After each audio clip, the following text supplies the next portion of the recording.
என்னை தேடும் இறைவனே, உம்மை நாடி வருகிறேன். என்னை தேடும் இறைவனே, உம்மை நாடி வருகிறேன். இன்றைய தியானத்தின் தலைப்பு துதி. வாசிக்க வேண்டிய திருமறை பகுதி சங்கீதம் 148. துதி. அவர்கள் கர்த்தரின் நாமத்தை துதிக்க கடவர்கள். சங்கீதம் 148:13.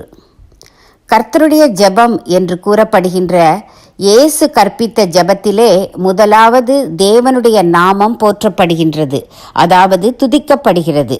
விண்ணுலகில் இருக்கிற எங்கள் தந்தையே, உமது பெயர் தூயதென போற்றப் பெறுக. திருவிவிலியம் மத்தேயு 6:9.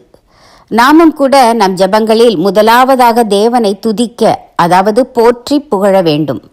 நம்முடைய பண்டிகை ஆராதனைகளில் வாலிபர் மூவரின் கீதம் என்று சொல்லப்படும் ஒரு துதியின் கீதத்தை பாடுவோம். அப்பாடலில் வானங்களே, சூரிய சந்திரரே, மழையே, பனியே, காற்றுகளே, மின்னல்களே, மேகங்களே, பறவைகளே என்று ஒவ்வொன்றையும் அழைத்து கர்த்தரை போற்றி போற்றி புகழ்ந்து என்றென்றைக்கும் அவரை துதியுங்கள் என்று பாடுவோம். உண்மையிலேயே பண்டிகை உற்சாகத்துடன் ஆலயத்தில் அனைவரும் ஒன்று கூடி உற்சாகமாக ஆண்டவரை போற்றி புகழ்ந்து அந்த பாடலை பாடும்போது மிகவும் மகிழ்ச்சியாயிருக்கும். நம் ஒவ்வொரு ஜெபத்திலும் கூட இத்துதி இடம்பெற வேண்டும். 148ஆம் சங்கீதம் பாடியவர், தூதர்களே, ராஜாக்களே, வாலிபரே, முதிர் வயதுள்ளவர்களே, பிள்ளைகளே என்று எல்லாரையும் அழைத்து கர்த்தரை துதியுங்கள் துதியுங்கள் என்று கெம்பீரிப்பார்.